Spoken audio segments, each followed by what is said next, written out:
ધોરણ 7 વિષય English grammar Gujarati માધ્યમ.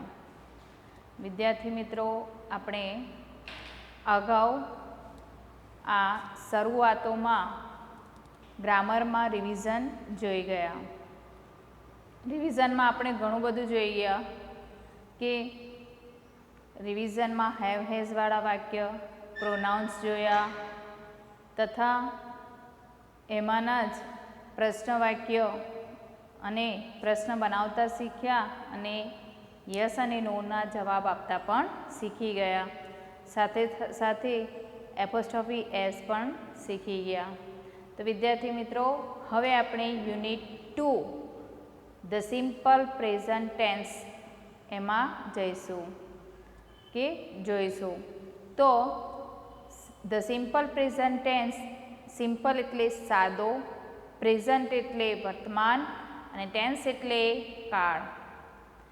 અહીંયાથી ટેન્સ ચાલુ થાય છે પ્રથમ સત્રનો પ્રથમ ટેન્સ, કે તમે છઠ્ઠા ધોરણમાં ટેન્સની માહિતી લઈને જ આવ્યા છો. કારણ કે કાળ એ 3 કાળ હોય છે. ટેન્સ એટલે કાળ અને 3 કાળ હોય છે. કયા કયા? પ્રેઝન્ટ ટેન્સ, પાસ્ટ ટેન્સ અને ફ્યુચર ટેન્સ. પ્રેઝન્ટ ટેન્સ એટલે વર્તમાન કાળ, પાસ્ટ ટેન્સ એટલે ભૂતકાળ અને ફ્યુચર ટેન્સ એટલે ભવિષ્યકાળ. દરેકના 4 પેટા વિભાગ હોય છે. પ્રેઝન્ટ ટેન્સના 4 પેટા વિભાગ, પાસ્ટ ટેન્સના 4 પેટા વિભાગ છે અને ફ્યુચર ટેન્સના પણ 4 કાળ છે.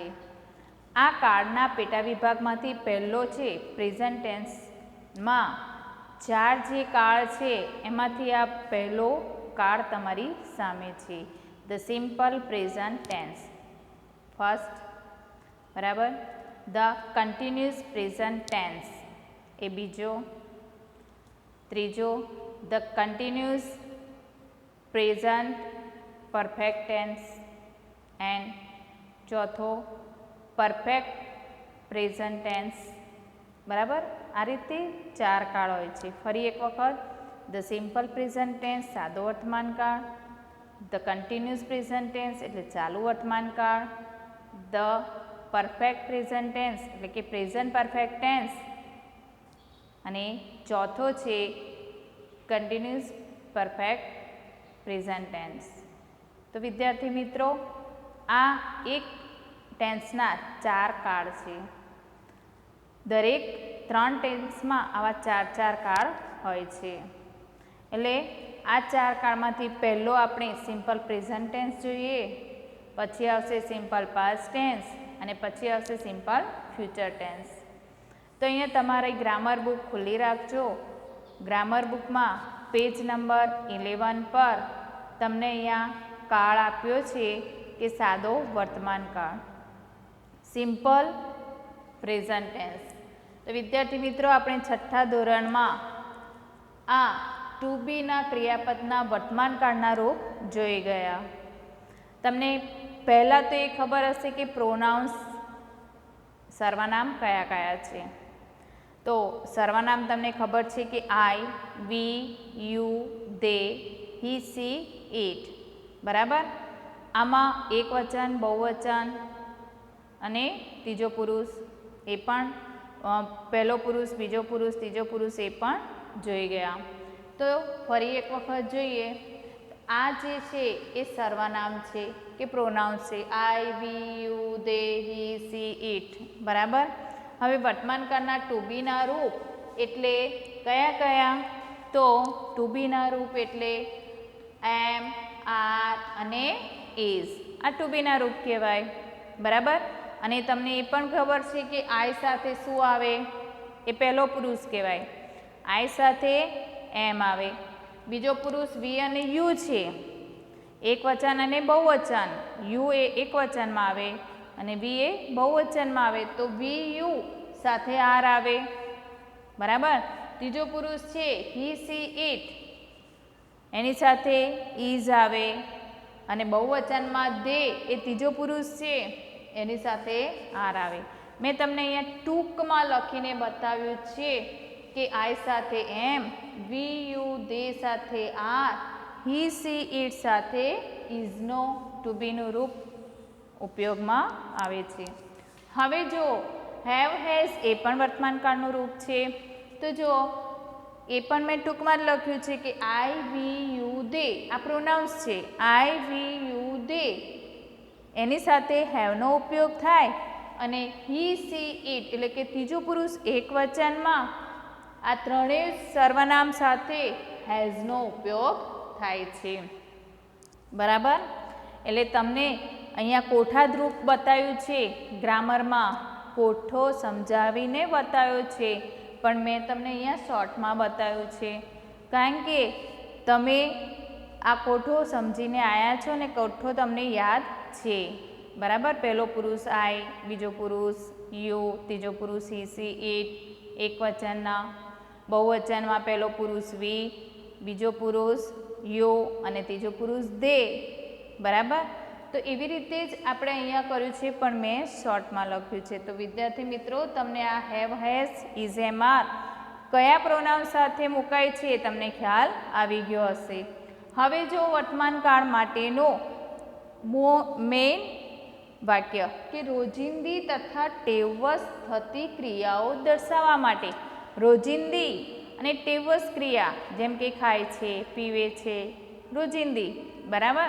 અને ટેવવશ આપણી કાયમની ટેવ છે, જે ટેવવશ હોય તેવી ક્રિયાઓ દર્શાવવા માટે અહીંયા ઈટ દ્વારા આ ક્રિયાપદ એક લીધું છે કે ઈટ દ્વારા આપણે આ રૂપો જોઈએ.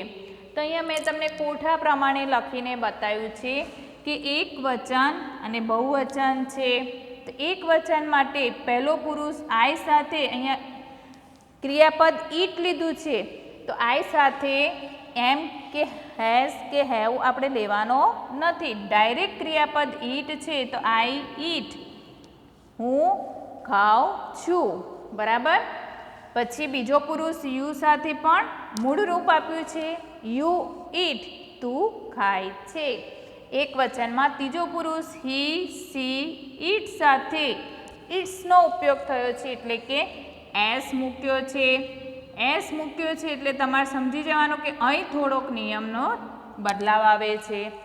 બરાબર. તો આપણે અહીંયા ઇટ્સ લખ્યું છે. તે ખાય છે. ગુજરાતી તો સેમ થાય. તે ખાય છે, તેણીને ખાય છે, તે ખાય છે. બરાબર. આ એક વચન માટેનું થયું. હવે અહીં વી સાથે ઈટ એ મૂળ રૂપમાં છે. બરાબર.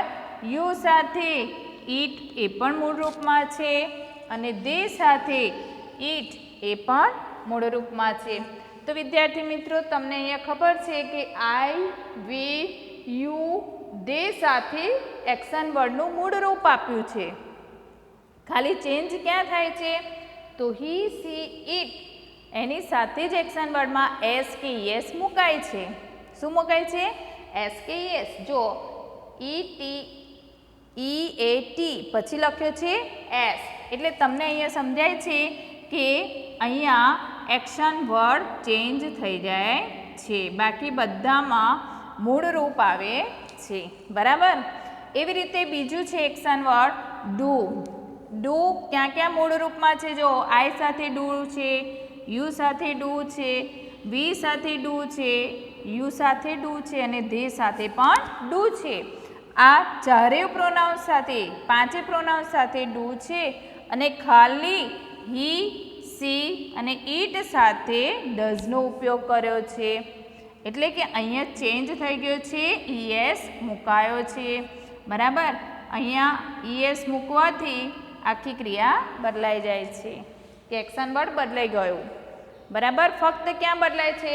તો ત્રીજો પુરુષ એક વચન સાથે જ એસ કે યસ લાગે છે. હવે એસ કે યસના નિયમો પણ છે કે કયા કયા એવા એક્શન વર્ડ છે, અરે કયા એક્શન વર્ડ સાથે એસ લાગે ને કયા એક્શન વર્ડ સાથે યસ લાગે. તો વિદ્યાર્થી મિત્રો જોઈએ, પણ એમાં એક સૂત્ર છે કે આઈ, વી, યુ, દે સાથે એક્શન વર્ડનું મૂળ રૂપ આવે. જો આઈ સાથે મૂળ રૂપ છે, યુ સાથે મૂળ રૂપ છે. બરાબર. વી, યુ, દે સાથે પણ મૂળ રૂપ છે. એટલે આઈ, વી, યુ, દે સાથે એક્શન વર્ડનું મૂળ રૂપ અને હી, સી, ઇટ સાથે એક્શન વર્ડમાં એસ કે યસ લાગે છે. હવે એસ કે એસ લાગવાના નિયમો કયા છે તો જુઓ, દરેક સર્વનામમાં ક્રિયાપદનું મૂળરૂપ વપરાય છે. દરેક સર્વનામ એટલે કયા કયા? આઈ, વી, યુ, દે સાથે મૂળરૂપ વપરાય છે. બરાબર. ફક્ત ત્રીજો પુરુષ એકવચનમાં જ ક્રિયાપદમાં એસ કે એસ લાગે છે. જેમ આપણે અહીંયા જોયું, હી, સી, ઇટ સાથે એક્શન વર્ડમાં જ એસ કે એસ લાગ્યો છે. જો દેખાય છે ને, તો ઈ, એ, ટી, એસ, ઇટ્સ અથવા ડઝ. બરાબર. હવે બીજો નિયમ શું છે કે ક્રિયાપદના અંતે એટલે કે એક્શન વર્ડ હોય એના અંતે double S, CH, SH, X કે O હોય તો ફક્ત શું લાગે? ES. હવે એવા કયા એક્શન વર્ડ છે તો જોઈએ. પાસ, PASS, પાસ, તો એની પાછળ ડબલ એસ લાગ્યો છે તો અહીંયા શું આવશે? ES. બરાબર. હવે નિયમ પ્રમાણે વોશ છે તો SH આપ્યો છે સ્પેલિંગના અંતે, યાની કે ક્રિયાપદના અંતે SH આપ્યો છે તો અહીંયા ફક્ત ES લાગશે. હવે ટીચની પાછળ CH આપ્યો છે, છેલ્લા બે મૂળાક્ષર CH, નિયમ પ્રમાણે CH હોય તો આપણે શું મૂકીશું? ES. બરાબર. હવે જો ફિક્સ છે, પાછળ X આપ્યો છે તો અહીંયા પણ આપણે શું મૂકીશું? ES. ફિક્સ. અને ગો છે, પાછળ O આપ્યો છે તો અહીંયા આપણે શું મૂકીશું? ES. એટલે ટૂંકમાં જે ક્રિયાપદના અંતે ડબલ એસ હોય, SH, CH, X કે O આપેલો હોય તો ફક્ત ES લાગે છે. હવે આવે છે ત્રીજો નિયમ કે ક્રિયાપદના અંતે વ્યંજન પ્લસ વાય એટલે કે વાય હોય, વાયના પહેલા વ્યંજન હોય તો વાયની જગ્યાએ શું મૂકવો પડે? IES. તો અહીંયા આપણે શું મૂકીશું? IES. હવે એવા એક્ઝામ્પલમાં જોઈએ કે ટ્રાય, વાય પહેલાં આર એ શું છે? વ્યંજન. તો અહીંયા તમને સૂત્ર પણ એ જ રીતે આપ્યું છે કે વ્યંજન પ્લસ વાય હોય તો વાયની જગ્યાએ શું મૂકવાનો? IES. વાયની જગ્યાએ શું મૂક્યો આપણે? IES. રાઈટ. એવી રીતે ફ્લાય, બીજું એક્ઝામ્પલ છે ફ્લાય. ફ્લાયમાં વાય છે, વાય પહેલાં એલ આપ્યો છે, એલ એ શું છે? વ્યંજન છે. તો વાયનો શું કર્યું આપણે? આઈ કર્યો, IES. એટલે અહીંયા આપણે શું લખીશું? IES એટલે કે ફ્લાયસ. બરાબર. હવે જો ક્રાય, ક્રાય એટલે રડવું, તો વાય પહેલાં આરી વ્યંજન છે. બરાબર. તો વાયનો આપણે શું કરીશું? આઈ, વાયને કાઢીને IES લગાવીશું. તો આ ત્રીજો નિયમ શું કહે છે કે ક્રિયાપદના અંતે વાય હોય અને વાયના પહેલાં વ્યંજન હોય તો વાયની જગ્યાએ IES મુકાય છે. જેમ કે ટ્રાય, તો ટ્રાઈસ, ટ્રાય એટલે પ્રયત્ન કરો, ટ્રાઈસ પ્રયત્ન કરે છે. ફ્લાય, ફ્લાય એટલે ઉડવું, ફ્લાયસ એટલે ઉડે છે. ક્રાય, ક્રાય એટલે રડવું, ક્રાઇસ એટલે રડે છે. બરાબર. હવે ચોથો નિયમ શું કહે છે? એ પણ વાયનો જ છે, પણ અહીંયા વ્યંજન છે એની જગ્યાએ સ્વર જોવાનો. તો અહીંયા છેલ્લો મૂળાક્ષર ક્રિયાપદના અંતે વાય હોય અને વાય પહેલાં સ્વર હોય. બરાબર. વાય પહેલાં શું હોય? સ્વર હોય. તો વાય કાઢવાનો નથી, વાયની જોડે એસ લખવાનો છે, એટલે કે વાય એસ લખવાનો છે. જો ધારો કે એક્ઝામ્પલમાં પ્લે છે, પ્લેમાં વાય છેલ્લો આપ્યો છે અને વાય પહેલાં સ્વર છે. બરાબર. આ પ્લે એ એક્ઝામ્પલ છે, એમાં પ્લે એ ક્રિયાપદમાં વાય છેલ્લો છે, વાયની પહેલાં એ સ્વર છે. તો આ સૂત્ર પ્રમાણે સ્વર પ્લસ વાય હોય તો ફક્ત શું લખવાનો? એસ. એટલે અહીંયા આપણે શું લખ્યો? એસ. પ્લેસ થયું. એવી રીતે બાય, BUY, વાય પહેલાં યુ એ શું છે? સ્વર છે. બરાબર. તો સ્વર હોવાથી આપણે ફક્ત શું મૂકીશું? એસ. આ એક્શન વર્ડ છે. સે, સે એટલે કહેવું, તો અહીંયા SAY, વાય પહેલાં એ શું છે? સ્વર. તો સ્વર હોય તો આ નિયમ પ્રમાણે વાય પછી એસ મૂકવો. એટલે આપણે કેટલા નિયમ જોઈ ગયા? 4. કે પહેલો નિયમ એવો છે કે સર્વનામના ક્રિયાપદનું મૂળરૂપ વપરાય છે. અમુક સર્વનામમાં મૂળરૂપ વપરાય છે અને ફક્ત ત્રીજો પુરુષ એકવચનમાં જ એસ કે ઈએસ પ્રત્યય લાગે છે. બીજો નિયમ કે ક્રિયાપદના અંતે double S, CH, SH, x કેવો હોય તો ઈએસ લાગે છે. બરાબર. જેમ કે પાસ તો પાસીસ, વોશ તો વોસીસ, ટીચ તો ટીચીસ, ફિક્સ તો ફિક્સીસ એન્ડ ગો તો ગોઝ. બરાબર. આ કયો નિયમ હતો? બીજો. ત્રીજો નિયમ શું કહે છે કે ક્રિયાપદના અંતે એટલે કે એક્શન વર્ડના છેલ્લો મૂળાક્ષર વાય હોય અને વાયની પહેલાં વ્યંજન હોય તો વાયની જગ્યાએ શું મૂકવાનો? આઈ ઈ એસ. બરાબર. તો અહીંયા આપણે લખ્યો ટ્રાય, ટ્રાય અને છેલ્લો વાય છે તો વાયની આગળ આર એ વ્યંજન છે એટલે આપણે શું લખ્યું? ટ્રાઇઝ. એવી રીતે ફ્લાય, ફ્લાયનું કર્યું ફ્લાઇઝ. એવી રીતે ક્રાય, ક્રાયમાં વાય છેલ્લો છે ને વાયની પહેલાં વ્યંજન છે એટલે વાયનો આપણે શું કર્યો? આઈએસ. આ તો આપણો ત્રીજો નિયમ. ચોથો નિયમ શું કહે છે કે જે ક્રિયાપદના અંતે અથવા તો જે એક્શન વર્ડ હોય અને એક્શન વર્ડના અંતે વાય હોય ને વાય પહેલાં સ્વર આપ્યો હોય તો ફક્ત એસ પ્રત્યય લાગે છે.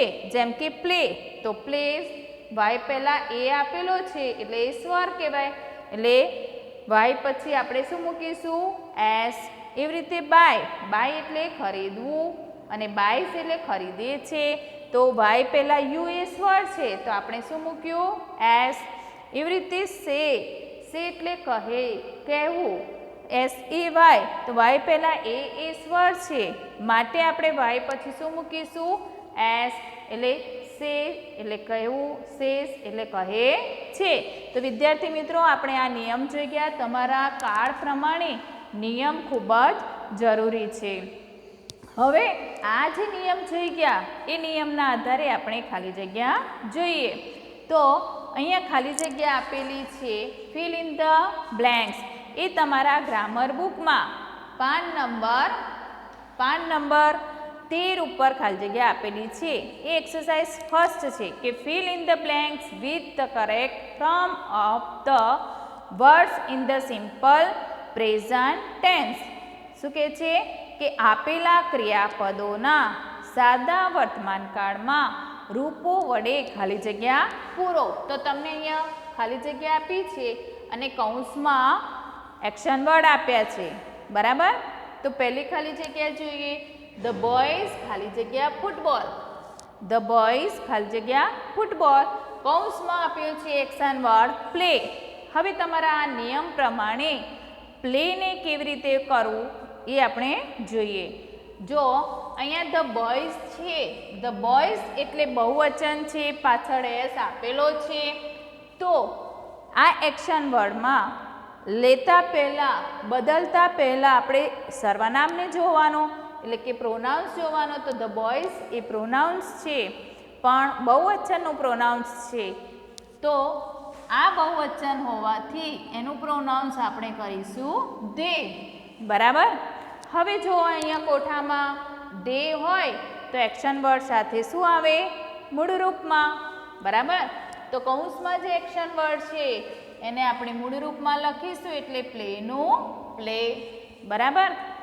જો તમને ના સમજણ પડે તો સબ્જેક્ટ પ્રમાણે તમને સર્વનામનો તો ખબર જ છે કે આ સર્વનામ હોય તો આને આ રીતે બોલાય. તો વિદ્યાર્થી મિત્રો અહીંયા મેં તમને એ જ સમજાવ્યું છે કે ધ બોયઝ એ બહુવચનમાં છે એટલે બહુવચન હોય તો એનું પ્રોનાઉન્સ આપણે દે કરી શકીએ. બરાબર. તો દે હોય ત્યાં મૂળરૂપ આવે. બરાબર. રાઈટ. હવે નેક્સ્ટ સેન્ટેન્સ જોઈએ કે મિતાલી ખાલી જગ્યા ક્લોથ્સ એવરી ડે. કૌંસમાં એક્શન વર્ડ છે વોશ. શું આપ્યું છે? વોશ. તો વિદ્યાર્થી મિત્રો અહીંયા મિતાલીનો પ્રોનાઉન્સ શું થાય? મિતાલી એ છોકરી છે. બરાબર. તો એનું પ્રોનાઉન્સ શું થાય? સી. તો આપણે અહીંયા લખીશું સી. હવે તમને કોઠો આપ્યો છે તો કોઠામાં નજર કરો અથવા કોઠામાં ના જોતા હોય તો નીચે શોર્ટમાં આપ્યું છે એમાં જુઓ. અહીંયા સી આપ્યો છે તો સી જોડે શું આવે? એક્શન વર્ડમાં એસ કે ઈએસ. હવે તમને ખાલી જગ્યામાં લખવાનું હોય તો વોસને પહેલાં શેમાં ફેરવવાનો? નિયમમાં. તો કયો નિયમ એવો છે કે એની પાછળ એસ કે એસ લાગશે? એ તમારે નિયમમાં જોવાનું કે વોસમાં પાછળ એસએચ આપ્યો છે, તો અહીંયા આપણે એસએચ વાળો કયો નિયમ છે? બીજો. બરાબર. તો વોસમાં એસએચ છે તો આપણે અહીંયા શું લખીશું જવાબમાં? એસએચ ઈએસ પાછળ લખાય છે ઈએસ, એટલે કે વોશિસ થયું કે Mitali washes clothes every day. Mitali દરરોજ કપડાં ધોવે છે. રાઈટ. એટલે કે એક્શન વર્ડને ધ્યાનમાં તો રાખવાનું, સાથે સાથે પ્રોનાઉન્સને ધ્યાનમાં ખૂબ જ જરૂરી છે, ધ્યાનમાં રાખીને એ જવાબ લખો. હવે જુઓ અહીંયા પ્રોનાઉન્સ આપ્યો છે વી. ઓલરેડી આપી જ દીધો છે વી, તો ખાલી જગ્યામાં શું આવશે? તો વી ખાલી જગ્યા ન્યૂ ટીચર. અહીં આપ્યો છે એક્શન વર્ડમાં હેવ, તો જવાબમાં શું આવશે? એનું એ જ. કેમ? કારણ કે તમને ખબર છે કે આઈ વી યુ દે સાથે એક્શન વર્ડનો મૂળરૂપ આવે. હવે નેક્સ્ટ જોઈએ હી. બરાબર. અહીંયા હી એ શું છે? સર્વનામ આપી દીધેલો છે, તો હી હોય તો એક્શન વર્ડમાં એસ કે એસ લાગે. તો અહીંયા એક્શન વર્ડ કોણ છે? ગો. તો ગોનું શું થશે? ગોઝ. નિયમ પ્રમાણે ઓ છે તો ઓની પાછળ યસ લાગે, એટલે અહીંયા આપીશું આપણે ગોઝ. GOES goes. બરાબર. He goes to the river bank. તે નદી કિનારે જાય છે. રાઈટ. હવે આપ્યું છે અતુલ. અતુલ ખાલી જગ્યા કાઇટ્સ, કૌંસમાં એક્શન વર્ડ છે ફ્લાય. તો અતુલ એ કોણ છે? છોકરો. અતુલ એ કોણ છે? છોકરો. તો અહીંયા અતુલ છોકરો છે, એટલે અહીંયા આપણે અતુલનો પ્રોનાઉન્સ થશે હી. હી હશે ત્યાં ફ્લાયનું શું કરાશે? તો નિયમ પ્રમાણે ફ્લાઇઝ. બરાબર. એટલે કે અહીંયા આવશે ફ્લાઇઝ. બરાબર. તો તમે ખાલી જગ્યામાં લખો ફ્લાઇઝ. હવે જો રામ એન્ડ લક્ષ્મણ બંને છોકરાઓ છે, પણ બંને છોકરાઓ હોવાથી એનું પ્રોનાઉન્સ થાય છે દે. બરાબર. હવે નિયમ પ્રમાણે અહીંયા ગો આપ્યું છે, તો એમાં સૂત્ર પણ જોવાનું આઈ વી યુ દે સાથે એક્શન વર્ડનું મૂળ રૂપ. તો કૌંસમાં આપેલો એક્શન વર્ડ જેવો છે એવો જ લખી દેવો. બરાબર. હવે અહીંયા આપ્યું છે ફરીદા. ફરીદા ખાલી જગ્યા મેની ફ્રોક્સ. ફરીદા કોણ છે? છોકરી.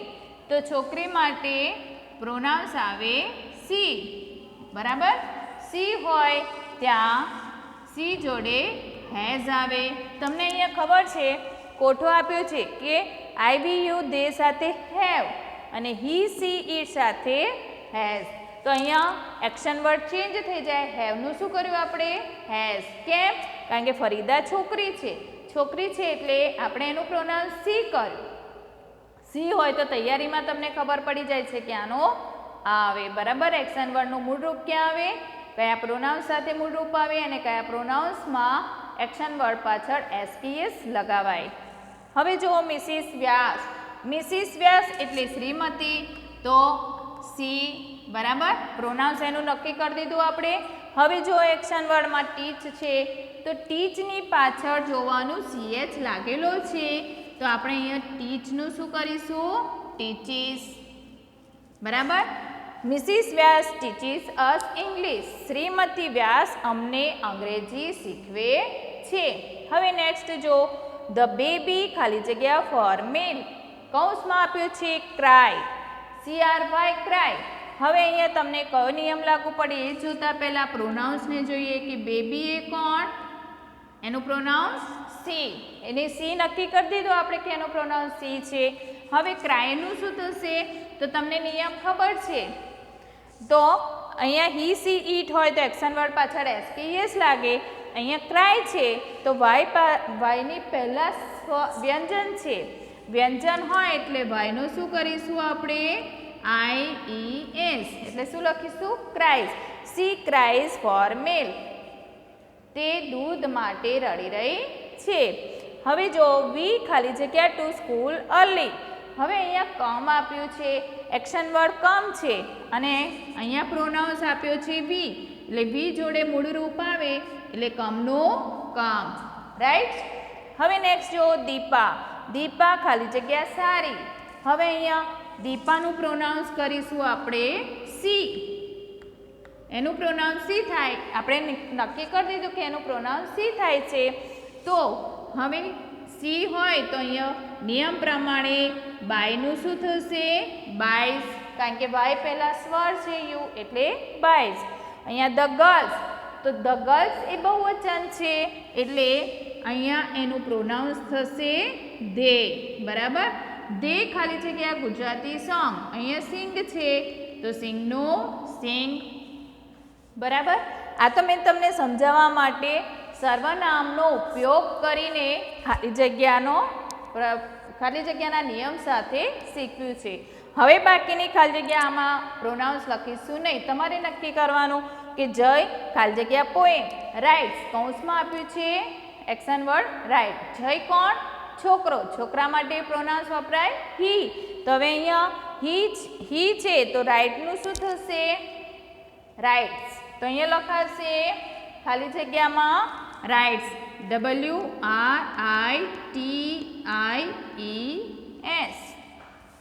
બરાબર. પાછળ રાઇટ્સમાં WRITIES. TI આપેલો જ છે, ફક્ત શું લખવાનો? એસ. બરાબર. એવી રીતે ધ ગર્લ્સ. અહીંયા છે ગર્લ્સ એટલે છોકરીઓ. છોકરીઓ એટલે એનો પ્રોનાઉન્સ વપરાય દે. દે હોય તો એક્શન વર્ડમાં ચેક કરવાનું. ડ્રો આપ્યું છે તો શું આવશે? Only for S. એસ લગાશે નહીં કારણ કે અહીં દે આપ્યું છે. ડ્રોનું ડ્રો જ રહેશે.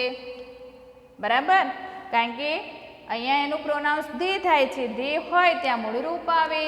જય છોકરો છે એટલે હી હોય ત્યાં એક્શન વર્ડ પાછળ એસ કે યસ લાગે તો આપણે અહીંયા યસ લગાવ્યો. એસ ઈ તો હતો જ, એસ લગાવ્યો એટલે રાઇટનું રાઇટ્સ થયું. ઓકે. માય ગ્રાન્ડફાધર ખાલી જગ્યા ઇન ધ ગાર્ડન. કૌંસમાં આપ્યું છે વોક. હવે માય ગ્રાન્ડફાધર એટલે કોણ? હી. બરાબર. એટલે નર જાતિમાં આવે. આ તમે નક્કી કરી દીધું કે હી જ આવે તો હી જોડે એક્શન વર્ડમાં એસ કે યસ લાગે તો વોકનું શું થશે? વોક્સ. WALKS. પાછળ ફક્ત એસ લાગે. તો વિદ્યાર્થી મિત્રો આપણે શું જોયું આ ખાલી જગ્યામાં? પહેલાં સર્વનામને ઓળખ્યા. સર્વનામને ઓળખીને એક્શન વર્ડમાં નિયમ પ્રમાણે બદલ્યા. તો આ 1 થી 15ની ખાલી જગ્યાઓ તમારે પણ ફરીથી નોટમાં જાતે કરવી. ઓકે. નેક્સ્ટ પિરિયડમાં આગળની એક્સરસાઇઝ